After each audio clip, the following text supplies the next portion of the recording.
Bismillahirrahmanirrahim. Assalamualaikum warahmatullahi wabarakatuh. Pertama-tama kita untuk terus-menerus memuji dan memuja Allah Subhanahu wa Ta'ala atas nikmat-nikmat yang enggak terhingga dalam hidup kita selama ini. Dan sebagian besarnya nikmat itu kita enggak pernah minta, tapi Allah kasih.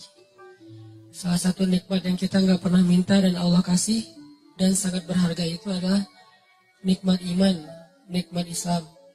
Kita dilahirkan dari orang tua Muslim, kita tinggal di lingkungan dan masyarakat yang mayoritas Muslim. Itu nikmat yang kita nggak pernah minta. Tapi karena Allah sayang sama kita, Allah kasih tetap buat kita. Kalau dibandingkan dengan orang lain yang mencari Islam itu dengan proses yang panjang, proses yang rumit, kayak Salman Al-Farisi yang harus jadi budak dulu untuk menemukan Islam. Harus dijual dulu untuk menemukan Islam. Harus dirampok dulu di tengah jalan untuk menemukan Islam. Kayak Suhaib bin Amr harus jatuh bangun dulu, harus miskin dulu untuk bisa mendapatkan Islam.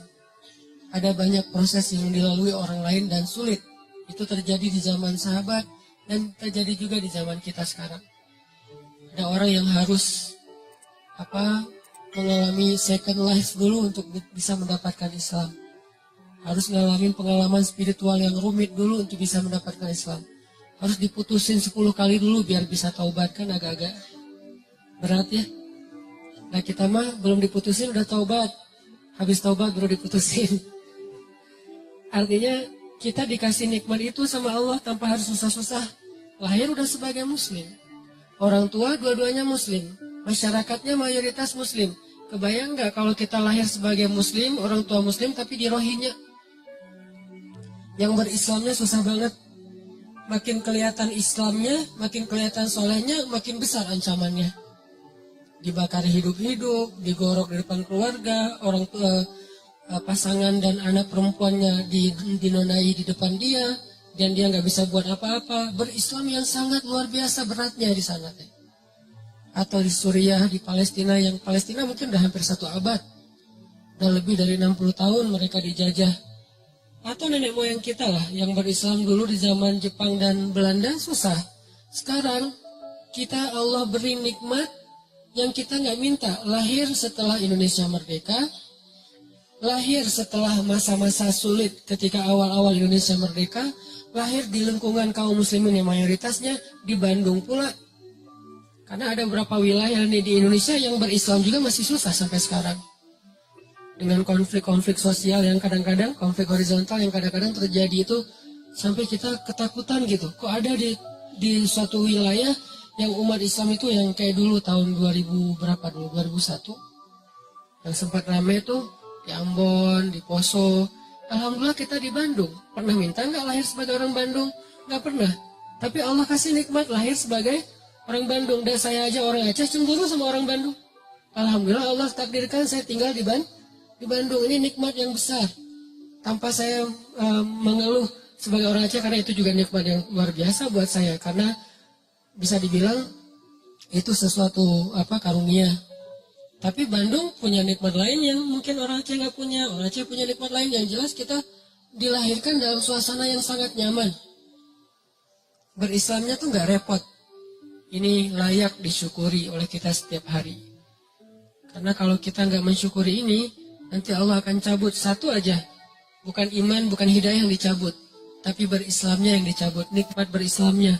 Dibikin berislam kita susah. Dibikin berislam kita itu repot. Gampang banget buat Allah dimunculkan di antara kita seorang pemimpin yang zalim aja udah repot loh. Mau bikin taklim repot, mau ngaji repot, di sekolah pendidikan Islamnya dihapus segala macam kayak Turki beberapa waktu yang lalu. Itu kan berislamnya repot kan? Di Turki mau azan aja nggak boleh pakai bahasa Arab. Udah gitu isi dari azan itu ada dihapus beberapa kalimat-kalimat yang sakral dalam Islam. Kayak kalimat hayya al-falah misalnya. Atau taklim-taklim, khutbah-khutbah mulai di-style sama negaranya sekuler. Sehingga kita dengerin khutbah tuh kayak garing gitu. Lama-lama kegaringan yang dipelihara bertahun-tahun buat kita makin nggak ngerti agama. Begitu nggak ngerti agama, gampang frustasi, depresi, tingkat stres tinggi, mulai kasus-kasus bunuh diri meningkat. Ini berislam sudah dicabut nikmatnya oleh Allah. Kalau kita nggak syukurin, nah kita syukurin, alhamdulillah atas nikmat iman, Islam, hidayah, lahir dalam lingkungan mayoritas Muslim yang nyaman di Indonesia. Mudah-mudahan dengan kayak gitu Allah tambahkan nikmat berislam. Gimana Allah tambahkan nikmat berislam? Mengekspresikan keislaman itu disupport sama pemerintah. Karena mengekspresikan keislaman itu insya Allah nggak akan ganggu orang lain kok. Konsep agama Islam itu kan udah ideal banget ya. Nggak mungkin kita taat dengan agama kita terus mengganggu agama lain. Itu mustahil. Nggak ada dalam kaum Islam kayak gitu. Jadi nggak usah khawatir ketika kita taat dengan syariat Islam, agama Islam. Ketika kita mengekspresikan keislaman kita, nggak usah khawatir. Justru itu jadi sebuah kebaikan. Karena sifat dasar Islam itu rahmatan lil alamin. Makin orang Islam mengerti agamanya, makin dia rahmah kepada orang lain. Gak mungkin makin ngerti agama makin galak. Gak mungkin. Dia galaknya bukan ke orang lain, galaknya kepada kemungkaran. Baik, kalau itu memang semuanya harus kita galak. Bukan orang Islam doang, manusia mah harus galak kepada kebatilan, kemungkaran, bahasa kita ya. Kalau bahasa umumnya, kejahatan. Harus galak dong dengan kejahatan. Kalau nggak kejahatan merajalela. Galak dengan kriminal-kriminal yang luar biasa merajalela. Galak dengan orang yang membunuh bayi nggak berdosa, apa kurang? Emang nggak boleh galak. Bayi dibuang di kebun gitu, emang nggak boleh galak. Harus galak. Karena kalau nggak galak, kejahatan itu merajalela. Tapi bukan kepada orangnya, etnisnya, agamanya. Kita ngerti banget lah yang kayak gitu-gitu. Diajarkan oleh orang tua kita, ulama-ulama kita.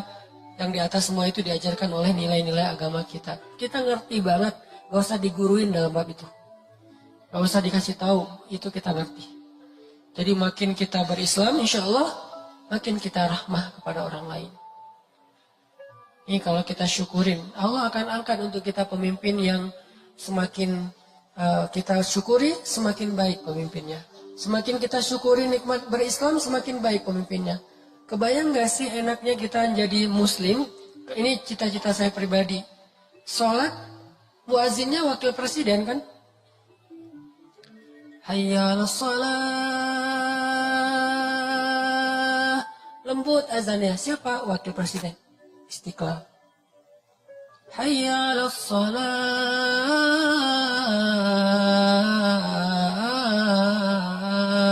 Azan subuh. Wakil gubernur. Wakil wali kota. Imamnya wali kota, gubernur, presiden. Bacanya bukan Al-Ikhlas. Bacaannya itu ayat-ayat yang baper banget gitu. Al-Ikhlas keren, cuman itu kesannya ya. Al-Ikhlas kita nggak meremehkan sama sekali. Kesannya kesan orang yang baru belajar lah ya, Al-Ikhlas. Ini bacaannya tuh bacaan ayat-ayat yang baper. Al-Haqqah, Al-Waqi'ah, Al-Qiyamah. Kebayang nggak presiden? La uqsimu biyaumil qiyamah. Wah, takbir saya teh. Sujud syukur tuh kalau dapat presiden kayak gitu tuh. Wala uqsimu bin nafsil lawamah. Wah, itu benar-benar nikmat dari langit untuk bangsa Indonesia. Nikmat dari langit tuh untuk warga Jawa Barat.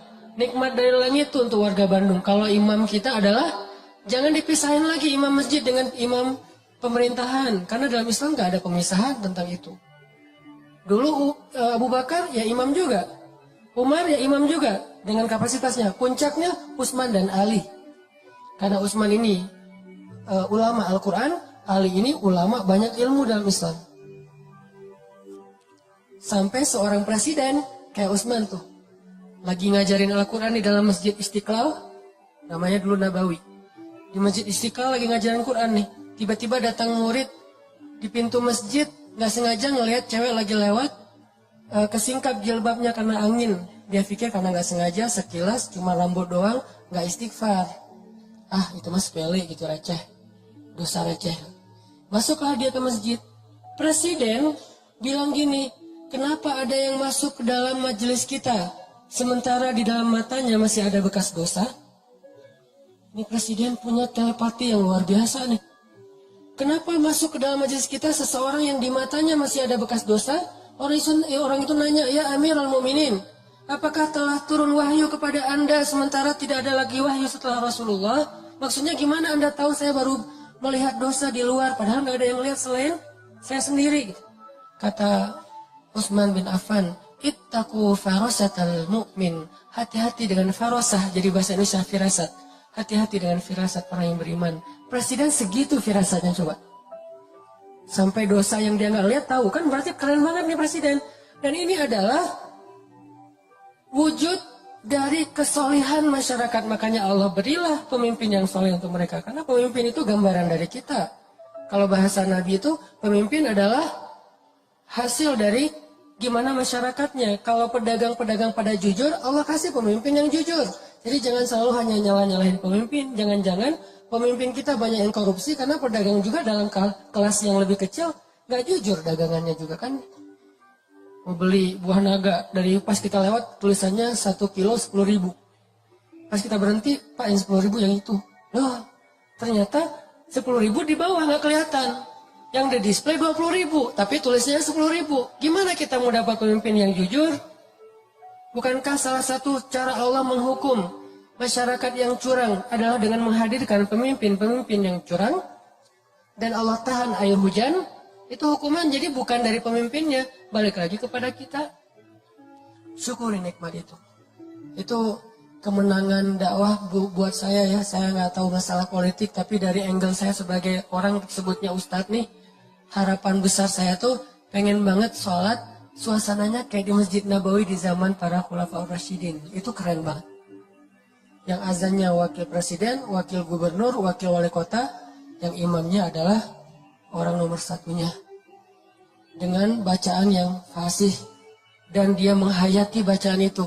Dan insya Allah ini bukan berarti jangan politisasi agama. Enggak sama sekali, bukan urusan itu. Apa salahnya kita berharap pemimpin kita bacaan Al-Qurannya bagus kan? Bukankah itu bagian dari kesolehan kita dalam menerapkan agama Allah? Dan itu bukan hal yang berlebihan. Buat apa bacaan bagus tapi korupsi? Ya insya Allah itu kan bacaan bagus indikasi bahwa dia udah gak korupsi.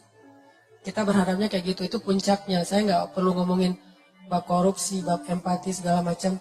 Pastinya mudah-mudahan itu wajah displaynya adalah bacaan bagus. Tapi karakternya pastinya jujur, merakyat, adil, kayak gitu-gitulah. Sekarang kita syukurin dulu nih nikmat berislam kita.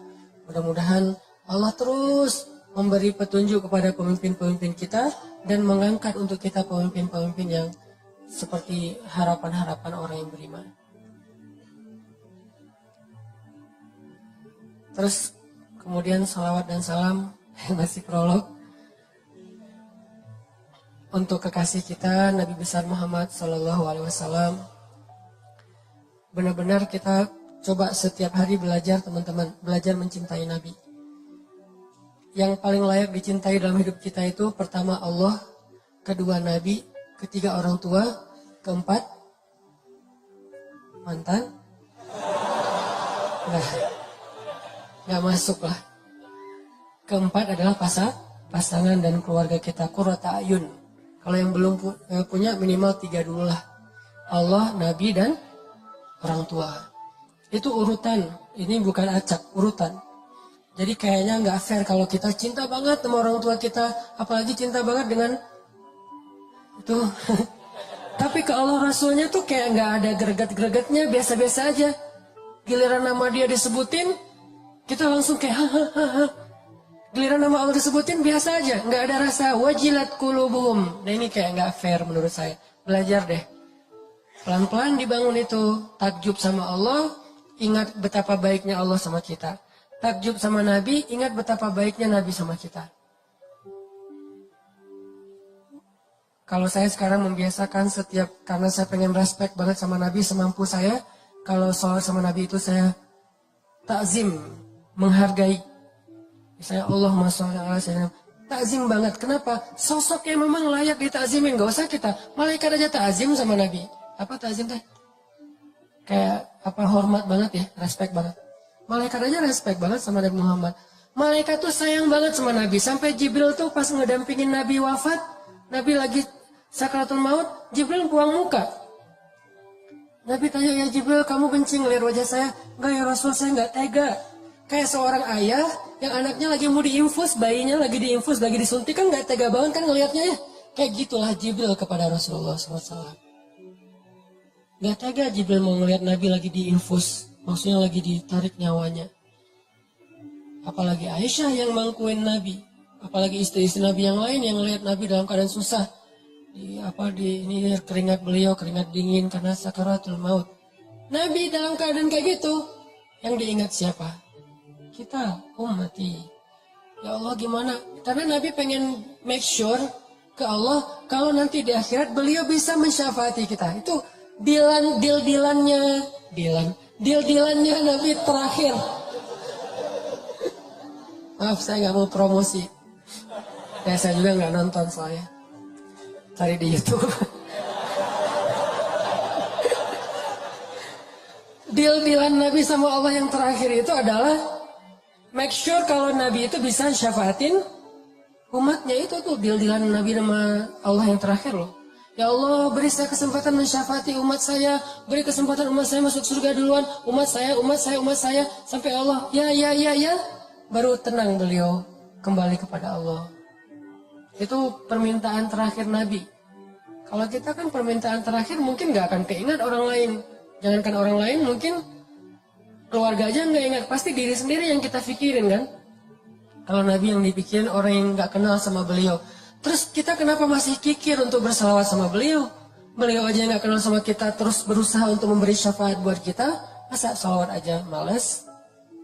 Sallallahu alaihi wasallam.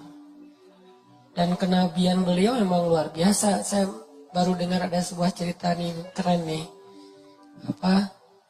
Dulu tuh ada seorang laki-laki namanya Ahban. Ahban ini penggembala domba gitu. Lagi menggembala domba ya. Tiba-tiba ada seekor serigala naik ke atas puncak bukit. Terus bicara kayak manusia. Ini di zaman Nabi. Seekor serigala naik ke atas bukit, ngelihat domba yang banyak digembalain sama Ahban. Dia bilang, ya Ahban, kenapa kamu menghalangi dan menghalangi saya dari rezeki yang Allah tentukan untuk saya? Kata serigala, mana rezekinya? Domba. Kan dikawal terus sama Ahban nih. Sehingga serigala nggak bisa mendekat. Sehingga serigala ngeluh gitu, curhat gitu teh. Wahai Ahban, Ahban gitu. Kenapa kamu menghalang-halangi rezeki Allah untuk saya? Berupa domba-domba.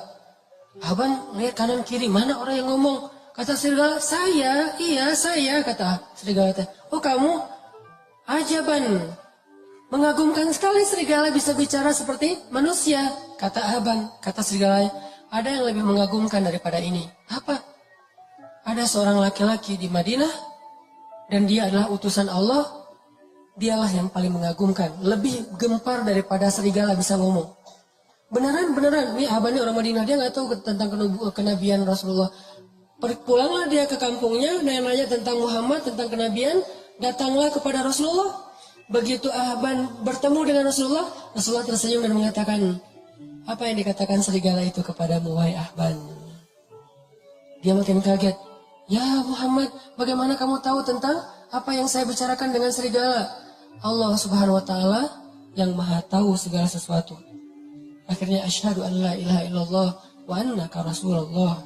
Banyak banget bukti-bukti kebesaran itu.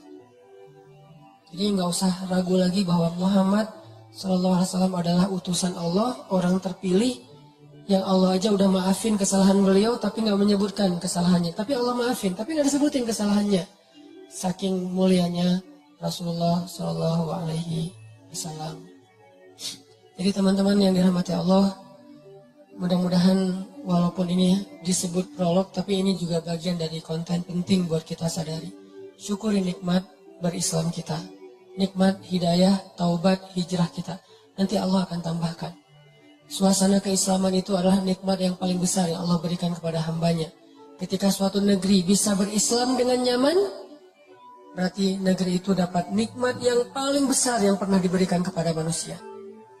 Karena dikasih harta, Belum tentu negeri itu nyaman. Buktinya beberapa negara maju yang kita lihat futuristik banget, angka bunuh dirinya tinggi. Bukan berarti nggak penting ya, penting. Cuman itu doang nggak cukup. Dikasih alam yang indah, kalau nggak bisa dikelola malah jadi musibah. Tapi kalau dikasih keislaman dan hidayah, maka Allah SWT akan cukupkan yang lain-lain. Harta akan diberkahi, alam akan diberkahi, sosialnya akan diberkahi. Semua jadi berkah gara-gara keislaman. Tapi kalau Islam dicabut, keberkahan itu juga akan hilang. Walaupun kita punya materi-materi itu. Sama kayak keluarga. Kalau keluarganya soleh, Allah cukupkan rezekinya. Allah bahagiakan hatinya. Allah sehatkan tubuhnya. Allah nyamankan suasana keluarganya. Tapi kalau orang dikasih harta doang tapi nggak dikasih kesolehan di dalam keluarga itu, justru harta penyebab kekacauan di dalam keluarga itu. Syukuri nikmat berislam. Yang kedua, cintai Rasulullah Sallallahu Alaihi Wasallam. Semoga kelak di akhirat kita bisa benar-benar menatap wajah Nabi. Oh, ini yang namanya Rasulullah Muhammad. Pantesan kok seluruh dunia itu kagum kepada beliau. Tajdid, perbaharui. Kalau saya memperbaharuinya kadang-kadang selain dengan baca sirah, baca hadis. Karena iman kita kan lemah ya. Harus di charge itu bukan mingguan, bulanan, harian kayaknya. Kalau sahabat mingguan cukup, kita harian. Karena cepat banget dropnya. Kayak handphone udah rusak. Baru dicas udah ngedrop. Tadi siang baru dicas. Jam 2 siang, jam 1 dicas, jam 2 udah tinggal 5%. Nih handphone hati kita ini lagi ngedrop. Cas lagi. Salah satunya saya kadang-kadang ngecasnya lewat kayak nasyid-nasyid, lagu-lagu tentang keistimewaan Nabi. Kayak Nabi itu tersenyum. Tadi sore pas lagi jalan ke sini di mobil dengerin tabassum atau tabassam. Nabi itu suka senyum. Kenapa kamu kok kerung? Bahasa liriknya tuh. Nabi aja suka senyum. Kenapa tuh? Coba dulu wae gitu ya. Oh udah, saya lagi di mobil. Tadinya gini. Nabi aja tersenyum. Itu mendoktrin loh. Ke bawah loh. Makanya lagu itu penting juga ya. Jadi buat seniman-seniman, para musisi nih, saya support sebetulnya dengan bakat seni, musisi atau apa, selama itu didedikasikan buat hal-hal yang keren. Terus Nabi, laukana bainana, Nabi seandainya Nabi ada di tengah-tengah kita, itu benar-benar haru loh. Refresh. Kayak kita nge-refresh semangat dengan mantan lewat lagu-lagu melo kan ya. Begitu dengar backsound aja nggak usah lagu backsound sebuah booster tentang yang kayak gitu-gitu Tokyo Cinderella Story atau apalah kayak gitu-gitulah, saya nggak ngerti. Korea-Koreaan lah, Jepang-Jepanan. Kok jadi kayak ingat lagi yang dulu, terus tiba-tiba yang tadi kayak perasaan tadi asik-asik aja, tiba-tiba pas dengar lagu itu jadi kayak keinget lagi dia yang menyakiti hati kita 20 tahun yang lalu gitu. Masih diingat aja. Kenapa kok bisa ke-refresh? Lagu kan? Dengerin deh lagu-lagu tentang Nabi biar kita jadi salawat-salawat tentang Nabi biar kita gak nge-refresh hati. Gak tahu teman-teman ya, kalau saya jujur pribadi ini, kalau dengar lagu-lagu tertentu tuh bisa kayak apa gitu. Apalagi lagunya, sebutlah misalnya lagu Cinta Kita Berakhir di Januari gitu-gitu kan, itu kan sama lagi Januarinya. Gak usah ketawa. Kan itu kayak kena banget, sama banget ya kisahnya sama saya, suka ke bawah-bawah gitu. Belum lagi nanti lagu-lagu yang, pokoknya lagu-lagu mellow tuh bisa bikin refresh semangat rasa kita. Kenapa nggak lagu tentang Nabi Muhammad SAW?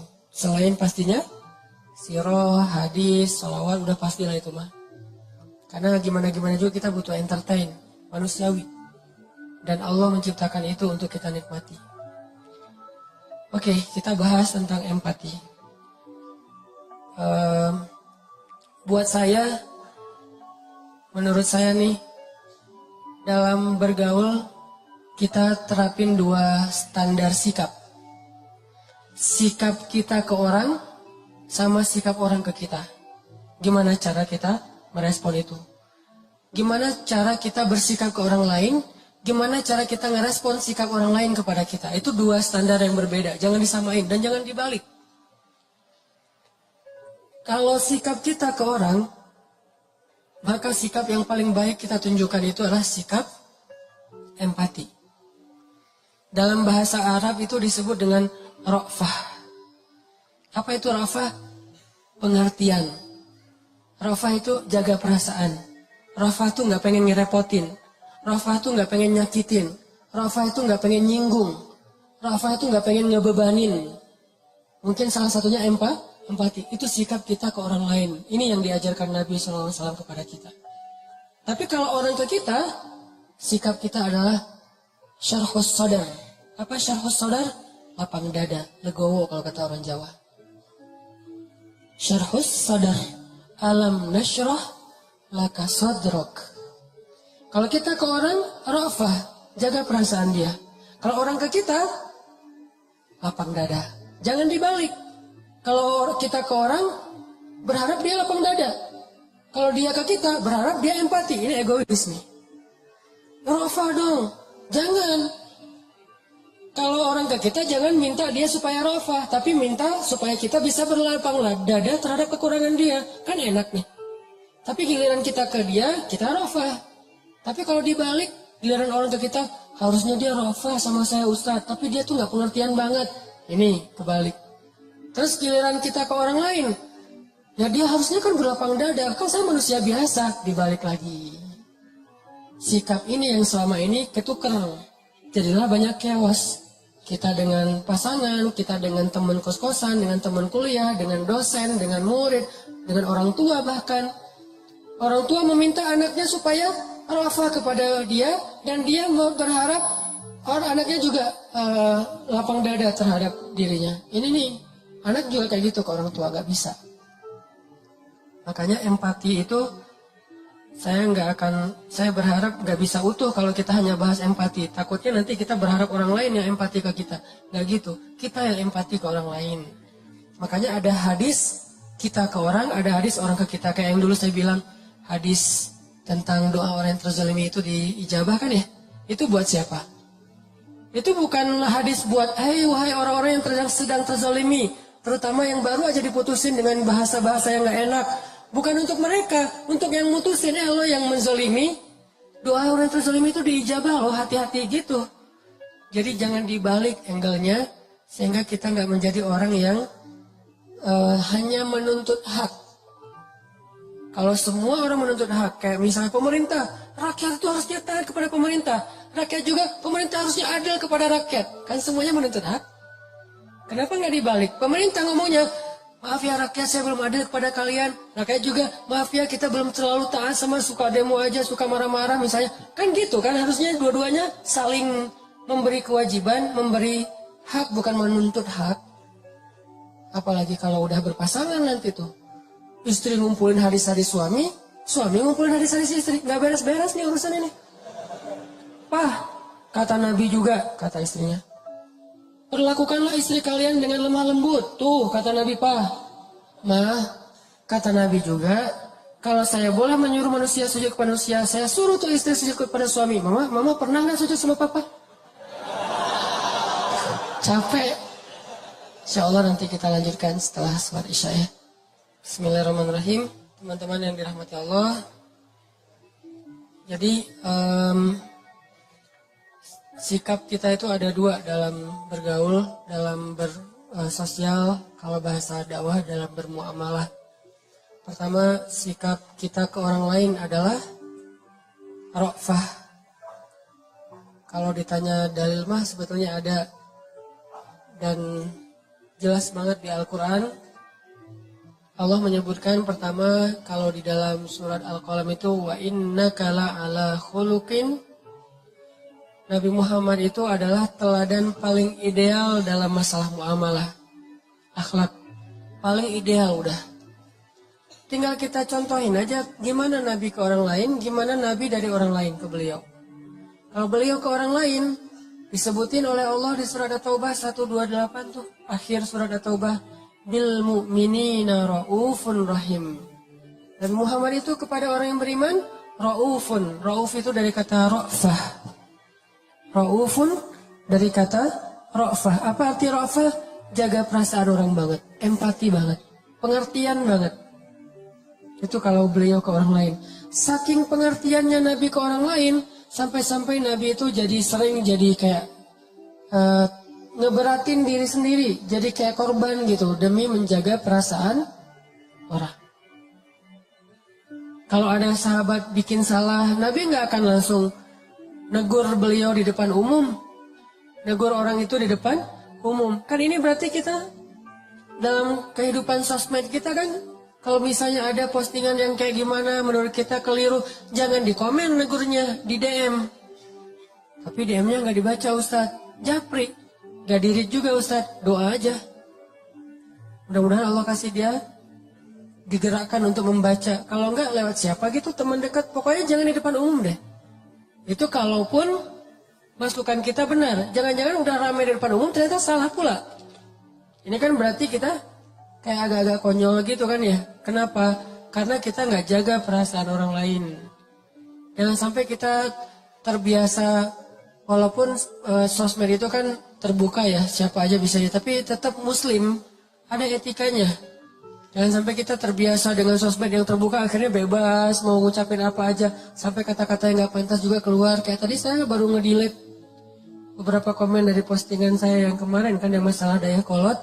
Ada yang komen sampai kata-katanya gak enak gitu, saya delete. Kenapa? Kok masa di komen ada istilah nama hewan di situ teh?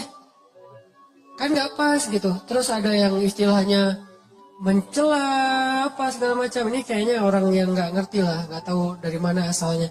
Udah aja saya delete, sekalian orangnya di blok.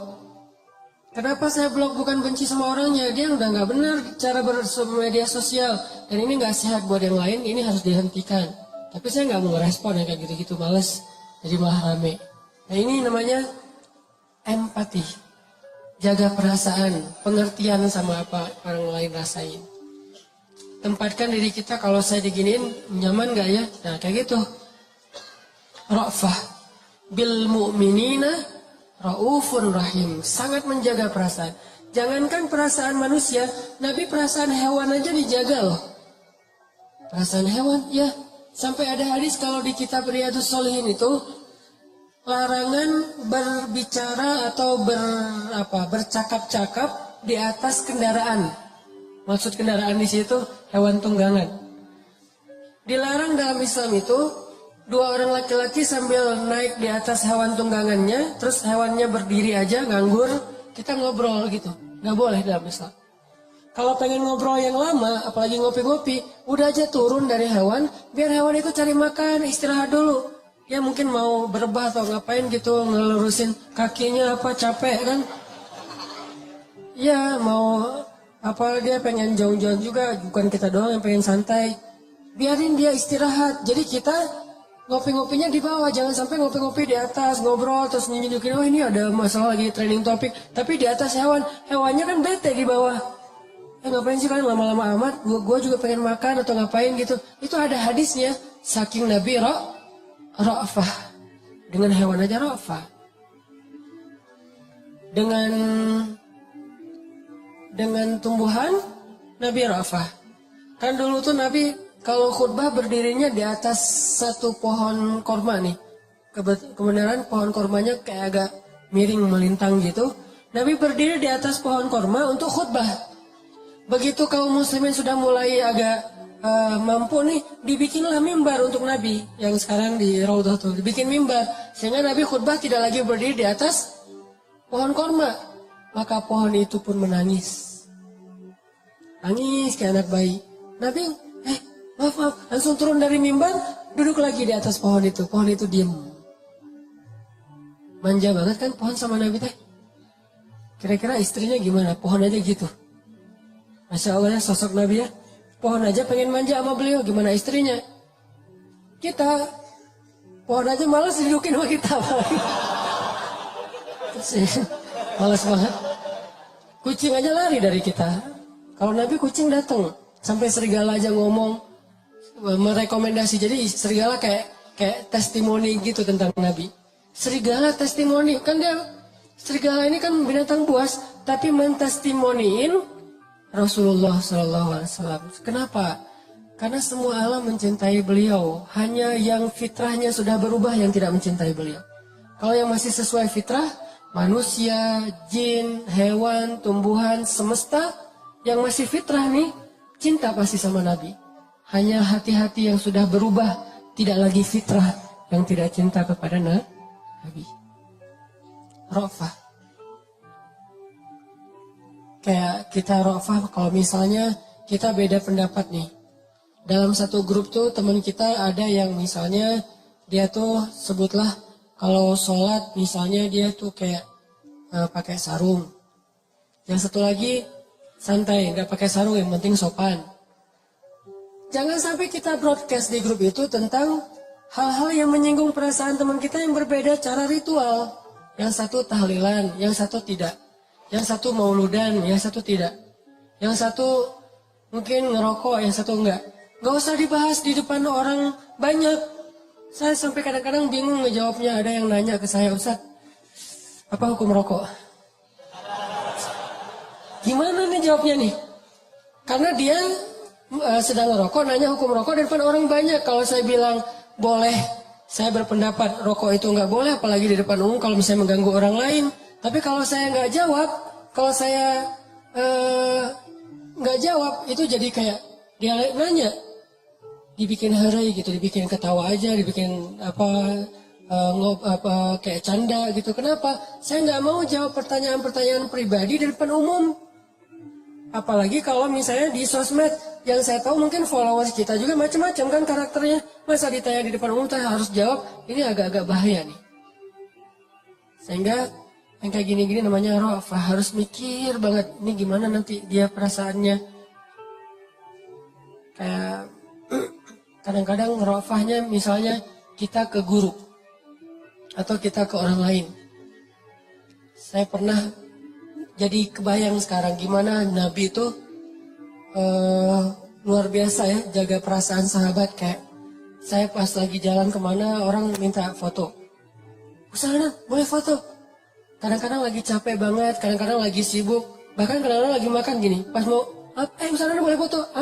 Oh iya, foto. Jadi saya pengen ra'fah ke dia.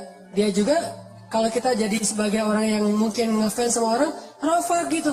Oh Ustadznya lagi makan, oh Ustadznya lagi kayak WA. Kadang-kadang lagi saya lagi kayak WA gitu, ada yang harus diberesin cepat. Ustadz lihat dulu ke kamera. Iya. Ustadz ntar lagi nih, tadi blur, apa segala macam. Ini kan ra'fah. Saya bayangin. Saya tuh masih bisa nolak kadang-kadang. Maaf ya, jangan foto sekarang. Maaf ya, saya lagi sibuk. Maaf ya, lagi makan atau apa. Maaf ya, lagi bete. bisa gitu kan ya. Tapi kalau Nabi nggak bakalan. Saking ra'fahnya Nabi, saya kagum sama ra'fah Nabi. Seandainya Nabi hidup di zaman kita sekarang, pasti banyak banget kan yang pengen foto sama Nabi. Kadang-kadang ada DKM di beberapa kota nih, kalau saya keluar kota, kan kita coba mengkondisikan sewajar mungkin. Boleh foto, tapi kalau udah terlalu ramai kan jadi nggak maksimal ya. Saya kadang-kadang mau ceramah, tapi yang ngajak fotonya ramai, jadi udah nggak kondusif. Ditahan. Kadang-kadang ada beberapa DKM inisiatifnya bagus. Siapa yang pengen foto semua sana? Silakan baris. Siapa yang nyuruh nih? Akhirnya baris panjang. Ustaz, itu di luar banyak yang pengen foto. Udah diatur sama dia. Kan ini luar biasa ya. Buat saya yang sekarang dalam kondisi yang orang pada ngajak foto tuh lama-lama capek juga gitu. Saya kebayang Rasulullah kalau hidup di zaman sekarang pasti nggak akan nolak kalau orang ngajak selfie. Nabi boleh selfie? Boleh. Nabi boleh selfie? Boleh. Nah, pasti boleh. Nggak mungkin Nabi jawab nggak boleh. Terus gimana dong kalau Nabi udah berat? Allah yang akan jadi manajernya Nabi itu. Nggak boleh. Kenapa? Ada ayatnya. Banyak dulu di zaman Nabi orang datang pengen curhat sama Nabi itu. Surat curhat. Al-Mujadilah. Nabi saya pengen curhat. Nabi terus ngantri itu pengen curhat sama Nabi. Sama kayak ngantri pengen curhat ke Ustadz gitu. Banyak banget. Dan Nabi kan juga butuh waktu sendiri untuk istirahat, untuk keluarga gitu kan. Cuma Nabi tipe orangnya nggak bisa nolak. Nabi boleh curhat, boleh. Nabi boleh curhat, boleh. Nabi boleh curhat. Terus aja lewat japrian, lewat telepon, ketemu langsung. Semuanya pengen curhat sama Nabi. Akhirnya karena Nabi orangnya nggak bisa nolak, Allah turunkan ayat. Kalau kalian pengen curhat sama Nabi, sedekah dulu. Sampai di kayak bahasa kita mungkin lebih ke dikomersilkan. Bukan Nabi pengen, bukan. Cara Allah menghentikan orang-orang yang curhatnya nggak penting. Curhatnya, Nabi saya pengen punya alhamdulillah istri saya baru hamil, boleh minta nama. Mungkin penting buat dia, tapi kan kalau jadi terlalu banyak kan lumayan juga buat energi Nabi kan ya. Padahal agenda dakwah Nabi banyak nih. Akhirnya Allah bikin ayatnya, walaupun itu ayatnya mansuh, sudah dihapus. Tapi ayatnya masih ada, hukumnya yang dihapus di surat Al-Mujadilah. Kalau kalian pengen curhat kepada Nabi, sedekah dulu. Sejak harus bayar, kalau mau curhat sama Nabi, mulailah berkurang orang yang curhat. Tadinya yang curhat banyak banget nih, sejak berbayar, udah nggak lagi. Sekarang kalau curhat, registrasi dulu. Satu curhat, Nabi juga bingung, berapa ya? Nabi nanya ke Ali berapa? Kata Ali, 1 genggam gandum ya Rasul. 1 genggam gandum itu kurang lebih sekitar 3.000-an lah. 3.000? Kata Nabi, kamu mah zuhud banget, kata Nabi. Akhirnya ditetapkan sekian, yang angka itu bikin orang kalau nggak penting-penting amat, malaslah curhat. Kalau penting banget dia akan bayar, dan Nabi juga bukan untuk dirinya, disedekahin lagi buat fakir miskin. Itu pernah berlaku loh, baca nanti surat Al-Mujadilah. Setelah udah kondusif, baru hukumnya dicabut sama Allah. Jadi Allah yang nge-manajerin Nabi, saking Nabi itu rafah, nggak enak nolak. Nabi itu bukan tipe orang yang bisa nolak orang lain. Kalau ada yang minta sedekah ke Nabi, atau datang minta bantuan ke Nabi, nggak pernah Nabi nolak. Nggak pernah sama sekali. Kalau Nabi nggak bisa bayar bantu dia, nggak bisa ngasih ke dia, Nabi nggak akan berhenti di situ. Nabi akan pegang tangannya, ngajak dia nyari ke orang lain yang bisa bantu dia. Maaf, saya nggak bisa bantu apa-apa. Ya udah, saya temenin nyari ke tempat yang lain. Ada yang bisa bantu dia, ada yang bisa ngasih dia makan, ada yang bisa ngasih dia tempat tinggal malam ini, ada sampai ketemu baru Nabi tinggalkan dia. Ini rofahnya Nabi pengen jaga perasaan. Sampai-sampai sering menyulitkan diri beliau sendiri. Nabi pernah menjelang winter, menjelang musim dingin nih. Ada seorang gubernur Khurasan, non-muslim, ngehadiahin sweater buat Nabi, warna merah. Jadi ada sweater yang kayak rajutan gitu, handmade gitu. Bagus dari Raja Khurasan, warna merah, dia hadiahin buat Rasulullah SAW. Ini Muhammad hadiah sweater buat musim dingin. Pas musim dingin dipakai sama Nabi. Nabi kan bajunya sedikit ya, paling-paling juga cuma kurang dari 5 helai baju Nabi. Sehingga ada yang dicuci, ada yang dipakai sama Nabi. 5 helai doang baju Nabi. Kalau kita 5 lemari. Sampai bingung nih baju yang udah dikasih orang tapi belum pernah dipakai gitu, masih ada labelnya. Nabi teh baju cuma 5 helai, kadang kurang. Sehingga waktu itu Nabi pakai sweater, nggak pakai daleman, soalnya dalemannya lagi dicuci. Jalan musim dingin nih. Di Arab juga kalau lagi musim dingin di bawah 10 kan, dingin banget. Apalagi sekarang udah bersalju kalau sekarang mah. Keluar rumah musim dingin pakai sweater. Dilihat sama seorang laki-laki Badui. Badui itu mungkin orang jalanan lah yang mungkin secara bahasa juga kasar. Muhammad, bagus banget sweaternya, baru ya? Ya kata Rasul, alhamdulillah. Boleh saya minta? Oh boleh. Langsung dibuka sama Nabi, dikasih ke dia. Coba. Karena Nabi bukan tipe orang yang bisa nolak. Gak enak mau nolak, gak mau kecewain orang. Boleh saya minta? Boleh. Dibukain sama Nabi, Nabi pulang menggigil, kebayang gak tuh? Puncak musim dingin, buka sweater, gak pakai baju, pulang menggigil. Dan dia tuh tega banget ngeliat Nabi kayak gitu. Sampai sahabat marah sama dia.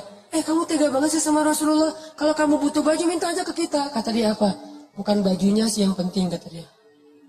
Ini bekasnya Muhammad dan berkah. Saya mencari berkahnya, bukan pakaiannya. Kalau pakaian yang kalian mah lebih bagus, tapi saya gak butuh. Orang kalian gak berkah gitu ya. Nabi nih. Akhirnya mereka udah gak bisa komen lah, speechless lah. Nabi pulang gemeteran, dingin. Sampai di rumah dilihat sama Aisyah, kenapa ya Rasulullah? Gak ada apa-apa, ada baju lain. Ini masih basah, gak apa-apa dipakai sama Nabi sambil selimutan. Kenapa? Ngasih buat orang yang meminta. Karena Nabi keseringan kayak gitu, Allah yang jadi manajernya Nabi. Gimana cara Allah jadi manajer? Ada yang datang ke rumah. Nabi boleh makan di rumah Nabi, gak apa-apa kok, kita botram. Ada bawa makanan sendiri gitu kan, datang ke rumah Nabi. Ya, kadang Nabi gak bisa nolak kan. Saking rafah banget nih. Kadang-kadang kalau menurut kita agak-agak kurang wajar, saking solehnya Nabi itu. Ya, datang ke rumah Nabi. Nabi juga kan punya hak keluarga. Istri-istri beliau, anak-anak beliau kan punya hak untuk dapat waktu dari beliau.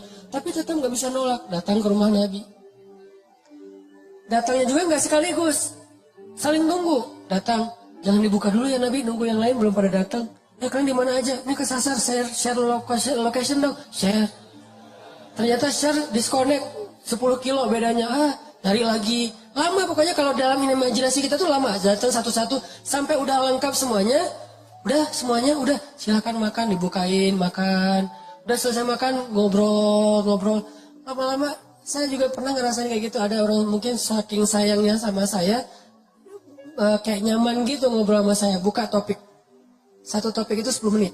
Ustaz kemarin saya baru gini-gini. Mulai ini saya. Oh gitu-gitu. Oh gitu. Padahal udah gak kuat. Tapi gitu kan basa-basi ya untuk menghargai orang. Selesai satu topik karena dia ngerasa kayak nyaman gitu ngobrol. Buka topik yang kedua. Wah 10 menit lagi nih. Topik kedua selesai, topik ketiga. Dan itu wajar, banyak orang kayak gitu. Di zaman Nabi lebih dari itu. Karena orang ke guru aja bisa kayak gini, apalagi ke Nabi kan. Nabi, dah. Yang kedua, saya juga Rasul. Akhirnya semuanya pada ngomong dan Nabi diem aja nungguin. Tetap senyum, tetap udah ngantuk-ngantuk. Istri beliau udah bete di kamar, gak datang-datang Nabinya teh. Gimana ini? Gak ada Abu Bakar, gak ada Umar yang bisa nge-manajerin Nabi nih. Sekarang gak ada siapa-siapa, Nabi sendiri aja. Turun ayat di surat Al-Ahzab. Kalau kalian udah selesai makan, jangan meneruskan pembicaraan, pulanglah. Barulah Nabi bilang, alhamdulillah turun ayat, kata Nabi teh. Masya Allah. Gara-gara kita lama di rumah Nabi, akhirnya dapat ayat. Hebat juga nih, apa ayatnya Nabi? Bacain dong. Gak apa-apa dibacain, gak apa-apa. Kalau kalian udah selesai makan, pulanglah. Oh gitu, astagfirullahaladzim, pada bubar gitu. Jadi Allah yang nge-manajerin Nabi saking Nabi gak enakan coba.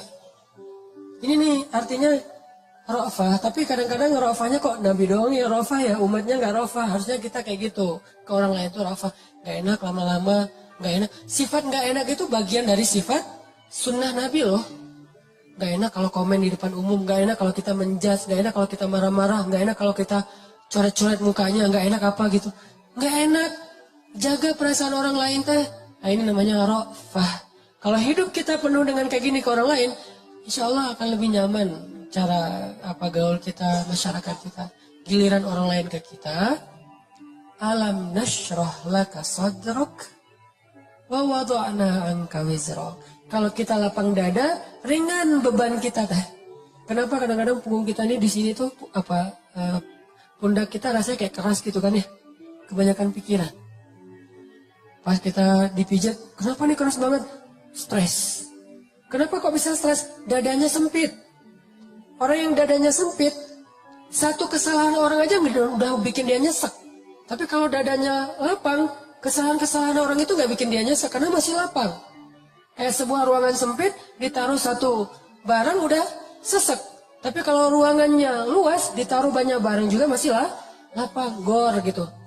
Taruh lemari beberapa masih lapang. Tapi kalau kamar mandi, taruh lemari satu udah gak bisa ngapa-ngapain kan ya.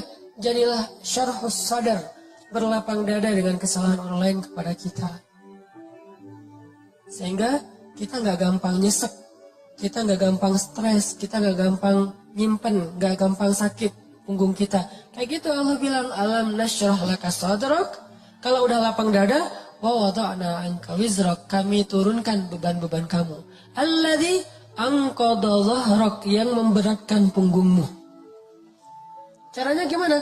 Fa inna ma'al usri yusra, inna ma'al usri yusra, fa idza faraghta fansab wa ila rabbika farghab. Itu kan ajaran supaya syarhus sadar. Pasti ada kebaikan di sini, pasti ada kebaikan di sini. Minta aja sama Allah, minta tolong kepada Allah, maafkanlah dia. Supaya kita enggak enggak memberatkan punggung, enggak jadi berat sendiri gitu. Jadi stres sendiri, jadi kayak terbeban sendiri. Ini kalau orang kepada kita, kayak misalnya cara lapang dada itu kayak husnuzon salah satu yang paling penting. Oh, pasti bukan saya maksudnya. Kadang-kadang kan kita suka baper sendiri ya. Ada yang ngomong apa, chat di grup, kita ngerasa kayak di-spam gitu. Wah ini gua banget nih yang diomongin. Padahal enggak. Bukankah kita sering dengerin khutbah atau ceramah seseorang ustadz itu, kayak ustadz itu kenal kita banget? Kok ustadz itu jadi tahu masalah saya sih? Enggak, dia enggak tahu masalah kita. Allah yang menuntun lisannya karena pengen menasihati kita lewat dia. Tapi dia nggak tahu, jadi jangan kegeeran, jangan baper sendiri.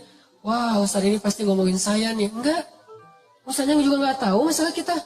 Karena ada beberapa kasus yang saya pernah kayak gitu, saya lagi ngomongin apa, terus tiba-tiba ada jemaah yang kayak tersinggung. Wah, Ustaz ngomongin saya nih di depan umum. Siapa juga orang saya nggak kenal orangnya. Kenapa kok persis? Saya juga sering kayak gitu kan, udah 2 tahun ini kan saya nggak khutbah Jumat nih. Kenapa nggak khutbah Jumat? Salah satu alasannya saya pengen Jumat itu privasi waktu buat anak laki-laki saya. Karena dia sekarang udah 3 tahun, saya kasih jatah pokoknya Jumatan harus di Cihanjuang bareng Yahya. Karena saya pengen dampingin dia ke masjid hari Jumat. Alasan kedua, ada penyakit Ustadz yang dulu pernah saya alamin. Apa penyakit Ustadz? Keseringan ngomongin nasihati orang, jarang dinasihati. Nah, saya pengen Jumat itu waktu saya mendengar nasihat buat diri saya sendiri. Awal-awal itu benar kerasa. Pas pertama dengar khutbah orang, apaan sih ini kayak gini ngomongnya? Ada tuh, ego Ustadz kayak gitu tuh muncul tuh. Itu kan yang lagi diobatin tuh. Oh nggak gini, saya tahu dalilnya lebih dari ini. Mulai muncul gitu-gitu tuh. Awal-awal kayak gitu, tapi astagfirullahaladzim, sombong banget sih gue. Udah, terus kalau ada yang ngomongnya kadang-kadang kayak nggak mungkin belum terbiasa ngomong depan umum, kayak agak-agak nervous mungkin atau agak-agak kaku gitu. Muncul rasa sombong, tapi lama-lama di recovery, diperbaiki apa? Kalau saya menghargai dia walaupun nggak bagus, nanti orang akan menghargai saya ketika saya nggak bagus performnya. Jadi pas saya duduk gitu, dia ngomongnya kayak ngemuselin banget, boring banget tuh ceramahnya, tapi saya tetap gitu. Padahal boring banget ceramahnya, tapi saya kayak menghargai. Apa yang saya maksud di situ? Saya pengen juga orang kayak gitu ke saya kalau saya ceramah. Mungkin teman-teman ada yang kayak gitu sekarang. Apaan sih Ustaz, tapi masih aja gini. Padahal boring banget ceramahnya. Kenapa? Mungkin karena saya juga menghargai ceramah orang yang mungkin belum terlalu terbiasa ceramah. Ini yang saya pelajari ketika nggak khutbah lagi. Ditambah lagi, sering banget saya kayak ngerasa si khotib ini kayak ngerti banget apa yang saya sedang alamin. Kayak lagi baper sama teman, lagi baper sama istri, langsung ceramahnya tentang suami kepada istri. Oh, kok tahu banget sih masalah saya? Kan sering kayak gitu kan? Itu bukan karena dia tahu loh. Allah yang maha tahu. Allah lagi menuntun kaki kita melangkah ke masjid yang khutbahnya tema itu. Dan Allah menuntun lisan Ustadz untuk ceramah pas waktu kita datang tentang tema itu. Allah yang lagi nasihatin kita lewat lisan seorang Ustadz. Jadi jangan baper. Gitu juga ke teman. Bukan dia tahu masalah kita, pengen nyindir kita, pengen nyepet kita. Enggak sama sekali. Jadi legowo. Syarhus sadar. Salah satu caranya husnuzon. Bukan yang cewek-cewek juga, kalau lagi ngobrol sama teman-temannya, tiba-tiba ada yang kecelutukan ngomong apa, jangan langsung diam. Wah, ngomongin saya nih, pasti saya maksudnya. Belum tentu, husnuzon aja. Mungkin dia emang gak tahu masalah kita. Teman-teman yang lain tahu kecuali dia yang ngomong nih. Berarti, jangan-jangan kita udah baper habis-habisan, udah habis air mata kita nangis sepanjang malam, ternyata gak ada masalah. Kan konyol banget kan ya. Kita udah curhat kemana-mana, udah marah ke siapa-siapa, terus udah nangis sepanjang malam, udah bengkak matanya. Besok pas tabayun, maaf ya saya nggak tahu kalau ada masalah itu. Oh jadi kamu nggak tahu? Nggak tahu, rugi dong air mata saya udah 1 ember. Ini sering terjadi. Kenapa? Karena kita nggak syarhus sadar, nggak husnuzon dulu sama orang lain. Kalau misalnya menurut kita, dia tahu banget masalah saya masih diomongin. Oh mungkin dia silap, mungkin dia lupa, mungkin dia terlanjur ucap. Atau enggak, dia pasti konsep tuh, soalnya captionnya tuh panjang banget, pasti dia nulis. Kalau gitu mudah-mudahan dia udah sadar sekarang. Belum sempat aja minta maaf ke kita, yang jelas dia udah sadar, udah minta ampun ke Allah. Husnuzon.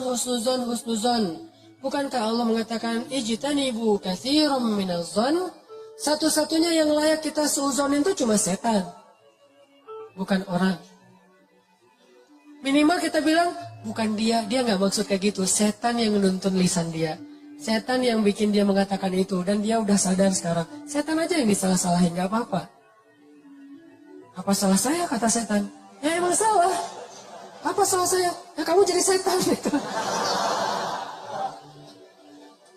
Karena suuzon yang diperbolehkan buat setan doang kan. Kayak Nabi Yusha ketika lupa masalah ikan dengan Nabi Musa pas nyari Khidir. Apa kata Nabi Yusha? Wa ma ansanihu illa syaitanu an adhkurah. maaf ya Nabi Musa, tidak ada yang buat saya lupa kecuali syaitan. Jadi yang dikambing hitamkan oleh Nabi Yusha adalah setan. Lagian kalau kita ada masalah, pasti kita ngomongnya apa? Auzubillahi minasyaitonirrajim. Setan bilang, enggak, saya nggak godain kamu, kamu aja sendiri kegeeran. Kan bisa aja gitu kan ya. Tapi tetap itu udah fitrah. Nah, dia setan. Tapi kalau jin enggak, kita nggak boleh seuzon sama jin.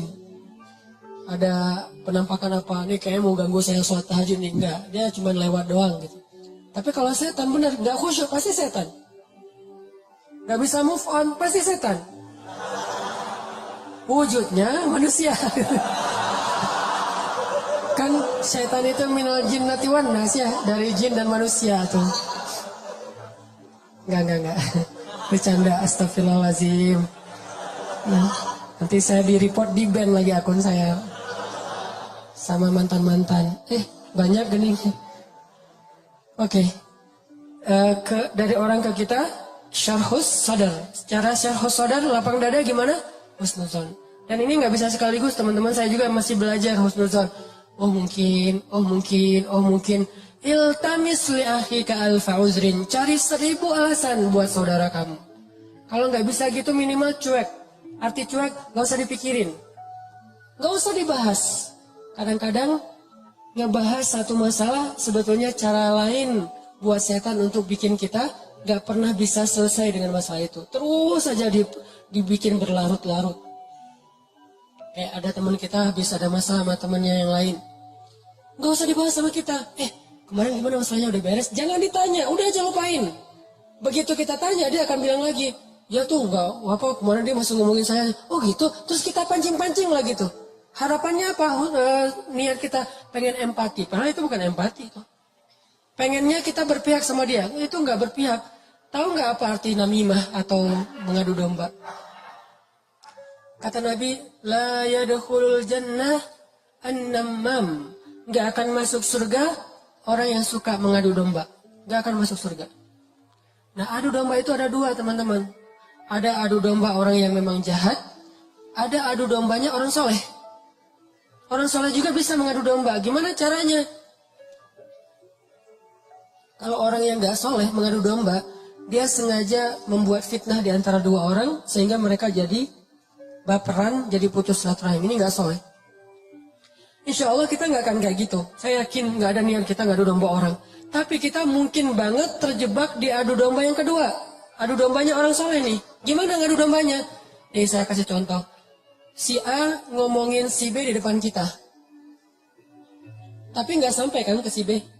Kita yang dengar, si B nggak dengar. Misalnya kayak dia lagi ngejapri kita, yo dia gini. Kita kan yang tahu.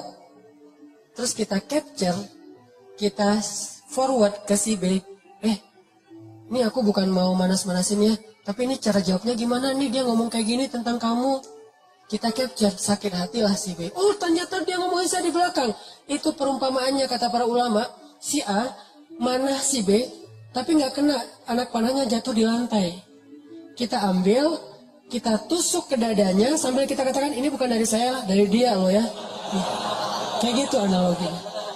Itu namimahnya orang soleh. Adu dombanya orang soleh. Jadi kita nggak niat memfitnah.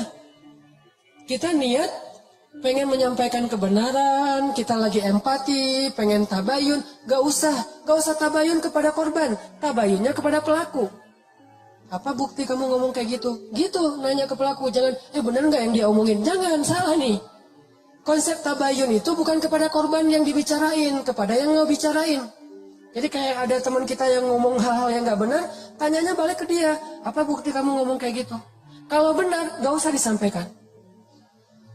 Kita kebalik. Dia ngomongin kamu kayak gini, benar nggak? Nah, ini konsep tabayun yang akhirnya bukan tabayun jadinya, namimah.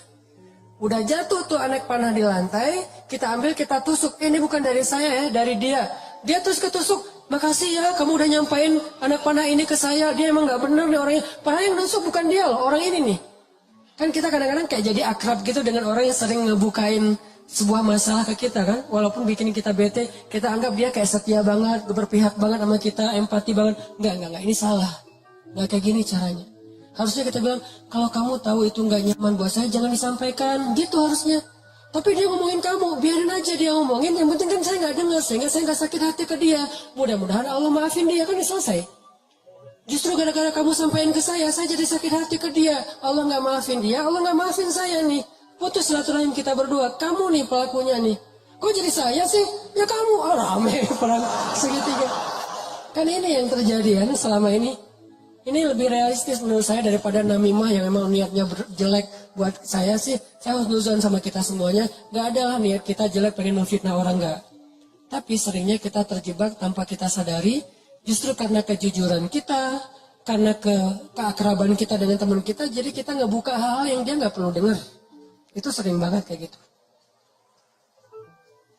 Saya juga kadang kayak gitu. Misalnya ada yang bicara apa tentang istri saya nggak suka tuh. Dia bicarain istri saya gini, misalnya depan temennya ngasih tahu ke saya. Terus saya kan jadi sakit hati sama orang itu ya. Saya juga ngasih tahu ke istri saya lebih sakit hati lagi sama dia. Ini salah, dia salah, saya salah. Harusnya saya diem aja. Papa udah tahu kan masalah ini, kenapa nggak kasih tahu ke mama? Karena papa berharap mama nggak tahu. Tapi daripada mama tahu dari orang lain, ya berarti orang itu yang salah, bukan papa. Kenapa dia ngasih tahu ke mama? Kan gitu kan? Jangan sampai ya Pak, mama tahu dari orang lain. Jadi kalau ada yang kayak gini-gini harus papa yang ngomong ke mama. Enggak, itu salah konsepnya. Enggak boleh kita menyampaikan sebuah informasi walaupun benar, apalagi belum tentu benar. Walaupun benar kepada orang yang kalau dia dengar dia akan sakit hati atau sedih, enggak boleh. Diamin aja. Kalau ada hal yang enggak benar, kita yang mengklarifikasi. Enggak kayak gitu. Saya kenal dia gitu. Jangan biarkan dia tahu masalah ini. Kalau terlanjur tahu, berarti ada orang yang gak tahu konsep namimah level 2. Namimah level 1 emang gak ada niat baik. Namimah level 2 justru karena niat baik. Kan saya pernah bilang, ternyata banyak hadis palsu itu mulai munculnya lewat siapa? Viralnya itu gara-gara ulama-ulama yang soleh.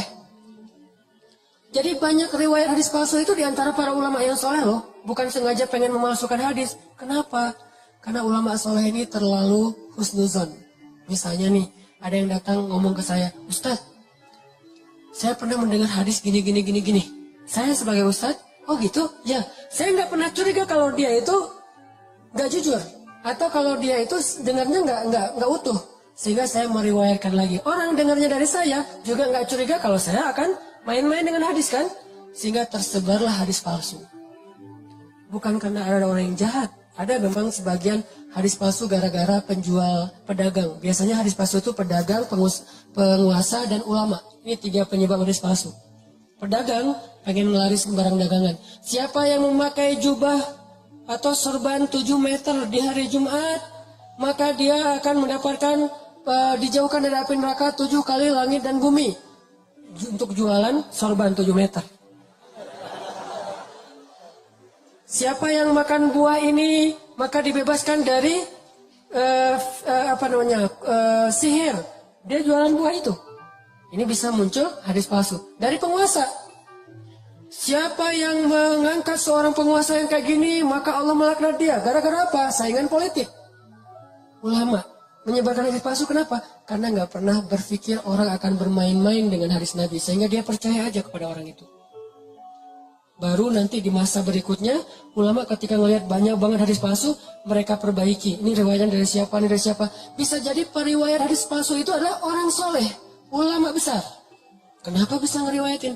Husnuzon. Gak mungkinlah dia bohong atas nama Nabi. Langsung diriwayatkan balik kepada orang lain. Orang yang mendengar, gak mungkinlah ustadz bohong atas nama Nabi. Terus saja hadis palsunya nyebar. Itu teman-teman. Jadi namimah, mengadu domba juga bisa kayak gitu. Gara-gara kita terlalu akrab dengan teman kita. Kemarin ada yang ngomongin kayak gini, benar nggak? Siapa? Si Fulan. Tapi ini aku karena ke kamu dekat ya teman, jadi aku sampaikan nih.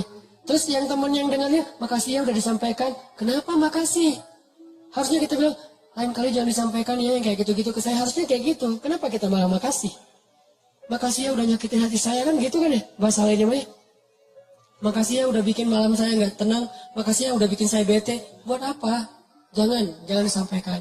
Makanya ketika Nabi mau ketemu seorang sahabat mencegat di tengah jalan. Ya Rasulullah, Rasul udah kenal dengan orang itu? Belum. Orang itu ya Rasul, stop kata Nabi. Kamu ingin menyebutkan aib-aib dia tentang saya? Rasul, biar Rasulullah tahu siapa orangnya. Jangan, saya nggak mau ketemu seseorang yang membuat saya bete duluan tentang dia. Biar saya ketemu dengan dia dan saya nggak tahu apa-apa tentang dia. Jadi Nabi bisa nyaman. Ini cara Nabi menghargai orang lain. Jadi teman-teman, kalau kita ke orang jaga perasaannya, kalau orang ke kita berlapang dada. Husnuzon, maafin, lupain, gak usah dibahas, gak usah diperpanjang. Ya apalagi kita kayak ada kasus misalnya, ada dua orang yang lagi punya masalah rumah tangga. Kita kayak sebagai temennya atau fansnya atau followersnya, kita kayak pengen nunjukin sikap membela gitu. Salah satunya kita bela, akhirnya kita bikin akun khusus untuk pembela si A. Yang B juga pembela si B. Akhirnya kita rame gitu. Sebetulnya kita lagi mengadu domba dua orang suami istri ini loh. Harusnya kita kalau nggak bisa mendamaikan, diam. Biar mereka menyelesaikan masalah mereka atau selesai dengan sendirinya karena tidak ada yang respon. Makin direspon makin rame nih. Itu kan terjadi. Jangan-jangan nauzubillah nih teman-teman, ada peran kita di dalam perceraian dua orang yang mungkin terjadi. Atau 3 orang atau 4 orang atau sekian banyak orang cerai gara-gara kita nih. Kenapa gara-gara saya Ustaz? Gara-gara kita ngebelain dia. Makin dia mantap untuk menceraikan pasangannya. Benar juga ya kata kamu, berarti saya harus menceraikan istri saya. Enggak, saya nggak nyuruh cerai ya, tapi dia emang kayak gitu orangnya. Dan sering kayak gitu. Ke teman kita juga kayak gitu, ke kantor, di kuliah, di persahabatan. Ini namimah teman-teman. La yadkhulul jannah an-namam. Gak masuk surga orang yang menyebarkan permusuhan atau mengadu domba. Terakhir, mudah-mudahan kita benar-benar bisa menjalankan 2 konsep ini. Satu surat At-Taubah, Ra'fah. Satu lagi surat Al-Insyirah, Syarhus Sadar dalam bergaul kita. Sehingga insya Allah kita nggak punya banyak masalah di antara teman-teman kita. Udahlah, jangan sampai kita larut terus membahas masalah pribadi. Ada banyak masalah umat yang harus kita bahas. Kalau kita benar-benar seorang muslim yang empati kepada umat, mending kita habisin energi kita buat ngomongin Dayakolot, ngomongin banjir di Bandung Selatan, ngomongin orang-orang yang pengangguran, ngomongin teman-teman kita yang kena narkoba di luar negeri, ngomongin Rohingya, Suriah, Palestina, apa yang bisa kita bantu buat mereka. Mending energinya dipakai buat itu, daripada habis terus energi untuk masalah kita pribadi. Kayaknya egois banget sih. Di sana banyak yang butuh pertolongan kita malah sibuk dengan urusan pribadi. Itu buat saya tuh nggak keren. Kita terlalu egois membahas masalah pribadi. Boleh, tapi porsinya jangan kegedean. 30% aja, 70%-nya untuk umat. Saya juga punya masalah keluarga. Semua orang punya masalah keluarga, tapi saya nggak mau berlarut-larut. 30% aja. Sisanya, kalau saya ketemu sama teman, pasti yang dibahas masalah kemaslahatan umat. Mudah-mudahan ini bermanfaat. Mohon maaf kalau ada salah kata. Dan semoga Allah memberi ilham dan taufik dalam hati kita untuk menjalankan apa yang sudah kita dengar. Bukan hanya jadi wawasan, bukan hanya jadi teori. Bukan hanya jadi sekedar wacana, tapi memperbaiki perilaku dan akhlak kita. Karena wawasan yang tidak diamalkan namanya bukan ilmu. Ilmu itu wawasan yang sudah diamalkan. Tapi mengamalkannya juga nggak bisa sekaligus teman-teman. Kenapa kita ngaji setiap Rabu, setiap Minggu? Karena kita pengen terus berusaha memperbaiki diri. Termasuk saya sendiri nih. Saya ngomongin teman-teman tuh sama kayak menceramahi diri sendiri loh. Kadang-kadang di rumah juga istri, ingat materi ceramah kemarin. Oh iya. Gitu kan suka gitu ya. Karena menceramahi orang justru balik lagi ke kita. Jadi semua kita belajar, termasuk saya. Memperbaiki diri terus. Ayo kita sebagai muslim ciptakan suasana sosmed yang lebih bijak, sosmed yang lebih elegan, sosmed yang lebih kreatif, produktif. Bukan sosmed tempat kita mengumpat, mencela, haters, bukan. Kita muslim. Tunjukkan bahwa Islam itu emang keren, elegan banget. Karena kita mewakili agama kita. Nanti ya, teman-teman kita di beda agama, mereka juga punya PR menunjukkan sikap dari mewakili nilai-nilai agamanya. Kita juga punya PR itu.